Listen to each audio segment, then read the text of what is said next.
In this corner, the 5th century, snake-hating, staff-wielding, Romano-British Christian bishop, the Apostle of Ireland himself, St. Patrick. And in this corner, the pre-Christian, gold-covered, child-sacrifice-demanding demon of Moy Schlecht, the chief idol of all of pagan Ireland, Crom Cruach. Who will win this epic showdown between missionary and monster? Between a servant of the Christian god and an actual god worshipped by the ancient Gaels? The answer might surprise you. Just kidding, St. Patrick wins. Obviously he wins, because the legend of Crom Cruach versus St. Patrick was recorded by Christian scribes. So they weren't gonna have their boy lose, now were they? But how exactly did Patrick defeat Crom? Turns out there are 2 different medieval accounts of St. Patrick's destruction of the Crom Cruach idol. And by Crom, I'm going to share both of them with you. That was a Conan the Barbarian reference, FYI. And yes, the Crom referenced in the Conan comics and movies was inspired by the legendary Irish Crom. Now, before we get to the battle, let's get a bit more background info on why Crom Cruach was so revered, or perhaps feared is the better word, by the ancient Gaelic aka Goidelic Celtic speakers of Ireland. Of course, I could also give you more background info on St. Patrick, but I'm assuming most of you are already experts since you definitely read my book, St. Patrick in Your Pocket, linked below, and watched my video on whether or not he was a murderer. Moving on. To quote from the oldest known description of Crom Cruach, which comes from the Dín Henhash, or Lore of Places, here used to stand a lofty idol that saw many a fight, whose name was the Crom Cruach. It caused every tribe to live without peace. Alas for its secret power, the valiant Gaedel used to worship it. Not without tribute did they ask of it to satisfy them with their share in the hard world. He was their god, the wizened Crom, hidden by many mists. As for the folk that believed in him, the eternal kingdom beyond every haven shall not be theirs. For him ingloriously they slew their hapless firstborn with much wailing and peril, to pour their blood round Crom Cruach. Milk and corn they asked of him speedily in return for a 3rd part of all their progeny. Great was the horror and outcry about him." End quote.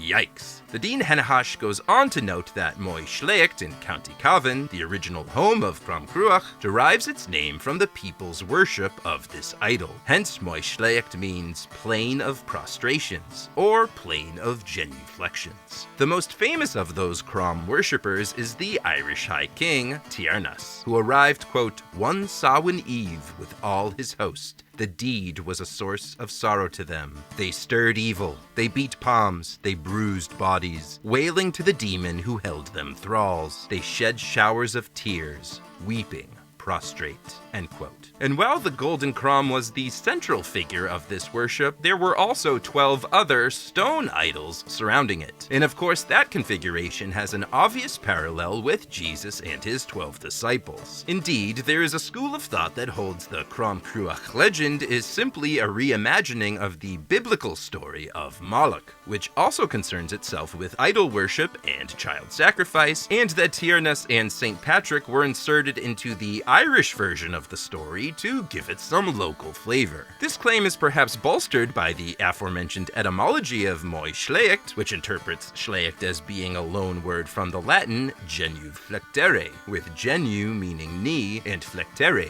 meaning to bend. Of course, there is another school of thought that holds Moy Schlecht means grave-strewn plain and was named for all of the stone tombs scattered around the area.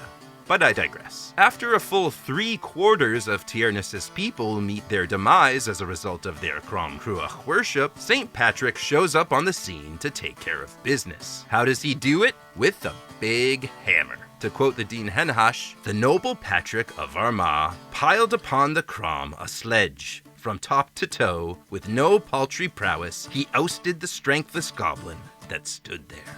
End quote. Now, in the hagiography, the tripartite life of St. Patrick, the Apostle of Ireland wields a different idol-destroying weapon, the Bachel Isu, or Staff of Jesus. And I quote, "Patrick went over the water to Moy Schlecht, a place in which was the chief idol of Ireland, namely Crom Cruach, covered with gold and silver, and 12 other idols covered with brass about him. When Patrick saw the idol from the water named Gerhard, i.e. he uplifted his voice, and when he drew nigh to the idol, he raised up his hand to put Jesus' staff upon it, and reached it not, but its right side, for to the south was its face, namely to Tara, and the mark of the staff still remains on its left side. And yet the staff did not move out of Patrick's hand. And the earth swallowed up the 12 other images as far as their heads, and they still stand thus in token of the miracle. And he cursed the demon, and expelled him into hell.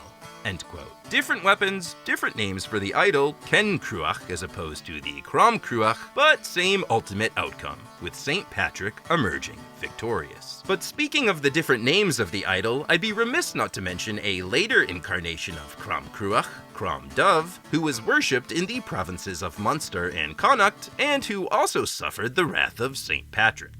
Sort of. A 19th century Irish folktale tells of spades and sickles completing agricultural tasks on their own, thanks to the Sidhe, or fairies. Until, that is, one fateful Sunday when, quote, Crom Dubh, St. Patrick's servant, asks Patrick when the Sidhe will go to paradise. Patrick answers, quote, not till the day of judgment, for certain. End quote. And thenceforward, the Sidhe stop doing the magical farming, and humans have to do their own field work. This Sunday, which was either the last Sunday of July or the first Sunday of August, becomes known as Crom Dubh's Sunday, and is celebrated to this day in Ireland as Garland Sunday or Reek Sunday, an annual day of pilgrimage held in honor of St. Patrick. Of course, those of you with a knowledge of the ancient Gaelic Celtic calendar have no doubt recognized that the late July, early August date has a special significance. So to tie all of this together, I will now leave you with the following quotation from English folklorist and Celtic scholar Alfred Nutt. Quote,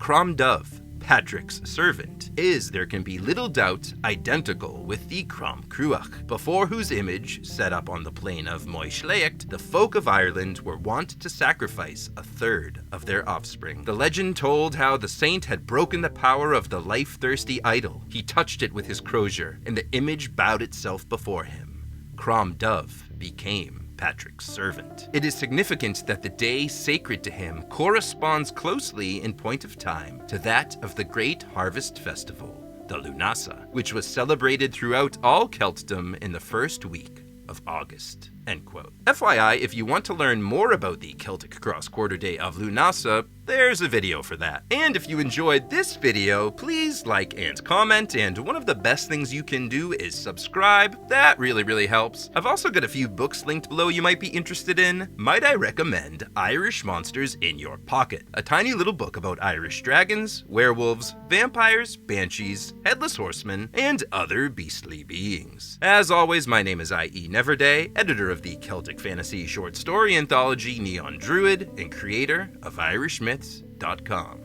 Thanks for coming out.